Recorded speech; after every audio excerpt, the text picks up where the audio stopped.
Today on Raiders All 22, we break down the coach's film from the Raiders' loss in Green Bay.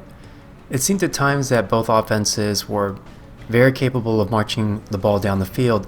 The big difference was that the Raiders couldn't keep the Packers out of the end zone, but the Packers were able to deny the Raiders any points on 3 red zone trips. That really was the difference here. Now, one of the most talked about plays in the game was the scramble by Derek Carr, where he attempted to extend the ball to pick up some extra yardage. Now, he was never going to get in the end zone. This is important to note. The linebacker closing here had the angle on Carr and was going to shove him out. And so if you look at this play from a risk-reward perspective, Carr's not going to get in the end zone. At best, he's going to pick up 1 to 2 yards. At worst, he may get hurt, or he may fumble out of bounds for a touchback, which is exactly what he did. And I hope he never ever does that again. Conley also really struggled in this game. He got traded to Houston for a 3rd rounder afterwards, and you can see here he should have had the tackle for loss for about 3 yards. So the next down should have been 2nd and 13, not 2nd and 6. Just a really weak effort by Conley. And this came after what I thought were 2 very solid games by Conley in Indy and Chicago, where he was tackling much more physically, doing solid coverage. Like right here, look at this. Like he's 7 or 8 yards away from his receiver. How the heck did he lose him this badly? So, the worst aspects of Conley's play where he's too soft, he's not aggressive enough. And, for a guy who is as fast and talented as he is, has the hip flexibility, it's baffling how he can give up so much yardage. And, here he slips on the double move by the receiver. I remember Green Bay, for the most part, was playing with a bunch of guys, not their best receiver, Davante Adams. And then here's just another really big, inexcusable play by Conley. He's showing press coverage. He's going to bail out, and then when the ball is thrown, that's a quick out to the receiver, Valdez-Scantling. Conley takes a horrible angle, and Valdez-Scantling takes it to the house. So, I think the Raiders coaches basically just gave up on Conley. Getting a 3rd-round pick for him was pretty good value. Bill O'Brien, the coach of the Texans, is kind of known for giving up too much draft capital to get players, and so I think this is a good trade for the Raiders, and we can see how good or how quickly Trayvon Mullen and Isaiah Johnson, when he gets activated, what they can give us. You can see a really physical run here by Jacobs. Jacobs had another monster game, as did Darren Waller, and this run right here shows so much of why Jacobs is a worthy low 1st-round pick. So here, the cornerback's got him dead in the hole, and Jacobs is going to cut back over a 9-degree pivot in the blink of an eye, and then he's going to use that free arm to stiff arm the defensive back, toss him out of the way, and then the same cornerback he juked earlier, he's going to cut hard inside of him. Just a massive run. And I know that people have talked about, Jacobs doesn't have speed. He may not have 4.4 straight line speed, but in terms of short area quickness, having the vision to see where to cut, having that agility and balance to make those hard cuts, this guy is truly elite, as I talked about in my video about him the other week. Just an amazing player. And again, he does this another nice run in the second half here where it looks like the defensive back has the angle on him. But, if you're in the defensive back's shoes, you don't know if Jacobs is going to cut laterally across your face or juke back. And that's exactly what he does. He cuts back to the right and then ends up picking up like another 10 yards. Dude is super talented. Now, part of the problem we had with Rodgers is we couldn't meaningfully pressure him throughout the game. A lot of times he was operating in a clean pocket. Like here, he's got forever to throw to the running back who's coming out of the backfield on a wheel route. And then on this super slow developing crossing route by Jimmy Graham, who's definitely long in the tooth, there's no meaningful pressure on Aaron Rodgers. And so I think we can't really talk about the lack of a pass rush without being honest about how Clelin Ferrell's doing in this particular game. And so he lined up a lot at right defensive end, so he's typically matched up against their best pass protector in the left tackle. And then later you'll see him lined up at right defensive tackle. But you can see the left tackle has no problem anchoring against his bull rush, and here he's in the 9 technique. So this is a technique where normally you're going to run around the outside of the left tackle or redirect inside. The issue with Clee is he doesn't have that quick first step nor the change of direction to either go outside the left tackle or redirect inside.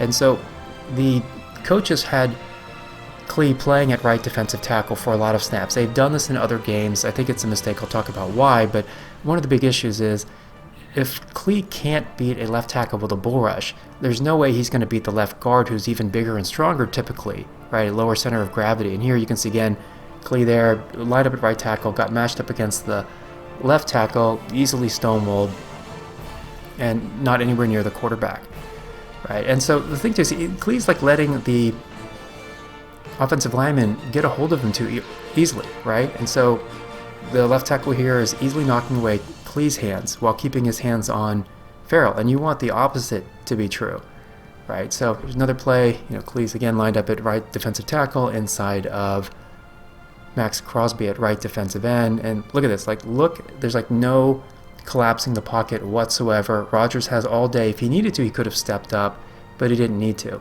Now, I know what a lot of people are going to say, because people have been saying it already all over social media. It's like, well, Khalil Mack only got 4 sacks his rookie year.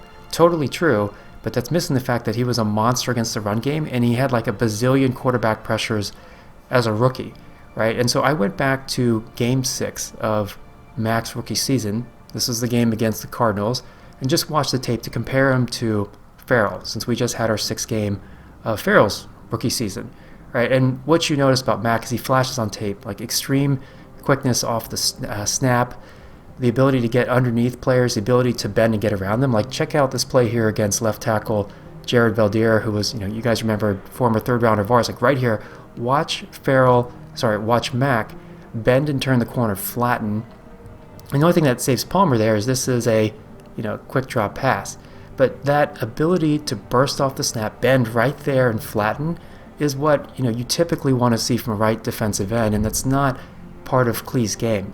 Ferrell's a strong left defensive end, and I think he should be utilized different than he is, but you can tell, look at this. The tight end comes and chips Mack and then hands him off the left tackle. You can tell how much of a threat an offense thinks an edge rusher is by the amount of attention they give to them. And then watch this. So this is Mack lined up, like in the 9 technique, he's going to go outside in, so badly beat Veldheer. Veldheer has to tackle him in the backfield, right? That triggers an immediate flag. Anyone can see this from a mile away. Like, are you serious? And Max waving his hands, like, seriously? So what should the coaches do? Well, it's no coincidence to me that Clee's best game was against Denver, and he played a lot of left defensive end in that game, and that's where he picked up his coverage sack, right?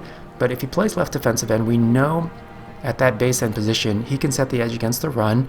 He's got a good strong lower body, good size, and at left defensive end, he'll be matched up against the right tackle, who's typically not as skilled of a pass protector as the left tackle, right? And frankly, Mauro's not giving us anything from the left defensive end position aside from run defense anyway. So why not put Clee there, since he's got a better pass rush skill set, not right defensive end skill set, and let him to get more comfortable. Now, it turns out we did draft a guy in 2019 who can play the right defensive end position, and that's Max Crosby. And he has that quickness and that change of direction that you want. Also has very good hand usage. So here, he's going to spin off the double team, and Rodgers sees him coming. Rodgers tries to slide to his left, and even though Max is going full tilt from his right to left, Max redirects. You're going to see this right here. Rodgers is going to try to slide to his left in the pocket, and Crosby's able to change direction to mirror him and bring him down. Crosby's got long arms, he's super quick and has really good agility. It almost looks like sometimes he's so fast that he's almost running out of control. That's what his college tape looks like, but then the more I watch him, I realize this guy's just a crazy athlete. Now, check out Rodgers. He and Carr handle the pressure well. Hankins is right in Rodgers' face. What does Rodgers do? Just steps to his left, steps up in the pocket, shifts the ball from his right to left hand, and then puts it back in his right hand and throws a dart for the first down. He never looked rattled. This is a Hall of Fame level player, and I will forever rue the day that when he slid to us at 24, I was so bummed back in that draft we took Fabian Washington instead of taking Rodgers. But anyway, Carr did a fantastic job against the pressure too. You'll see right tackle Sharp is beat here. This guy's turning the corner on him, so Carr's going to step up in the pocket, deliver a dart to Carrier for the first down. A really nice play. And then Carr, on this play here, he's going to get pressured up the middle, and that's usually the most disruptive for a quarterback because they can't step up into their throw. So you're going to see the nose tackle pull a stunt here, beats Gabe Jackson. Carr's going to see him coming and very alertly just slide to his left, keeping his eyes downfield, and throws a short pass there to Renfroe for the first down. Really well done by Carr. Now, Carr started off this game with a lot of several misses, one of which, the one to Doss kind of on the left red zone area, was a pretty terrible throw, but after that he was very dialed in for the most part. And Waller, you can see here in these clips, like, this is an amazing play by Waller. Look how wide open he is on his post route. Now, if Derek leads him a little bit, that's a touchdown for sure. Instead, Waller makes the great adjustment in flight to catch the ball and still pick up a huge chunk of yardage. Now, the great thing about Waller is he can run the full route tree. So you'll see here, he's going to, right here at his break, he's going to run a deep out. So the deep out is one of the two most productive routes that the Raiders have had in terms of downfield passing. The other one is a deep in or dig route. And Waller got his first 2 touchdowns of the year. So you can see he runs there, a little hesitation, then runs a post route. Easily beats the guy trying to cover him. And then this play right here is why Waller just got, a very nice extension. So he's running a slant, but he's going to stop and then spin to the outside. Like, this is not something you see from a guy who's 6'5", 6'6", and 255 pounds. His agility is insane. But the amazing thing with Waller is he's not just a phenomenal receiving threat. He's very well-rounded. He's a mauler in the run game. Like, check out this block here. You can see we've got 12 personnel, so Waller's lined up next to Foster Moreau, and Waller's going to get his hands on the defensive end and just block him down the line of scrimmage. Just a beautiful show of technique and strength by Waller. Our other tight ends continued their high level play, especially Moreau, who's turned out to be a really reliable threat down in the red zone. So here he's going to run a slant and extend the ball across the plane to make the big play. Now, I'm not sure why this is, if this is either on Gruden or Carr, but we haven't seen too many slants thrown. There was actually more thrown in this game than in the rest of the season. The last time I remember us throwing slants was the 2 slants to Ty Williams back in Indianapolis, both of which Williams dropped, including one of them should have been for a touchdown, but we ran a lot of slants today. It's usually a staple of the West Coast offense, so it's a little weird that we haven't been using it. And this is 13 personnel. You'll see Carrier drag across in a shallow crossing route there. Does a nice job holding onto the ball after he was hit. Our young receivers actually played pretty well, so you're going to see a slant route here by Trevor Davis. What I'm not sure of is why Davis was able to play 10 days after being traded, but Zay Jones, with the bye week in 12 days, wasn't activated. I was disappointed, but hopefully he can come and play well the next game. And then this is an awesome downfield block by Keelan Doss on the wide receiver screen to Trevor Davis. Davis has looked good on tape, and I thought Doss played a really sharp game. So you can see Doss is lined out split wide to the right, and then right here when he breaks on his route, this is the deep end. This is the other the downfield passing play that Carr has been super productive with this year, and I think part of it's because Carr can see the receiver running laterally, so he can time his throw based on the zone defense, and in that case, like, Doss was wide open. So here's the deep out. You're going to see Doss cut hard to the high sideline right there. And this is the toughest throw in football, right? It takes tremendous arm strength to gun the ball there because you're throwing all the way down and across the field, and right there, Doss does an awesome job of getting both feet down before stepping out of bounds. I'm so glad we were able to sign him to the roster. I was super bummed when we waived him at the start of the season. Then he got picked up by Jacksonville, and he declined the Raiders' request to sign him on the practice squad. But I think he's one of those guys who shows the ability to get open, really good hands. So I think the Raiders have a good. He was undrafted. He was supposed to be drafted in the middle rounds. I think he's going to stick with us for a while. And Amen also had a really nice downfield reception here. This is a fly route. We haven't run so many of these. Most of the routes down along the sideline, we typically do a fade or corner route. So the receiver tight end is running a little bit out toward the sideline. So definitely a rough game. Credit to the Packers and Aaron Rodgers, and especially Matt LaFleur, for dialing up a really good game plan. And we just need our defense to play better. I mean, Gruden had this team marching up and down the field. We just didn't finish it in the end zone. We could, and the defense has got to play better. So let me know your thoughts about the video. Take care.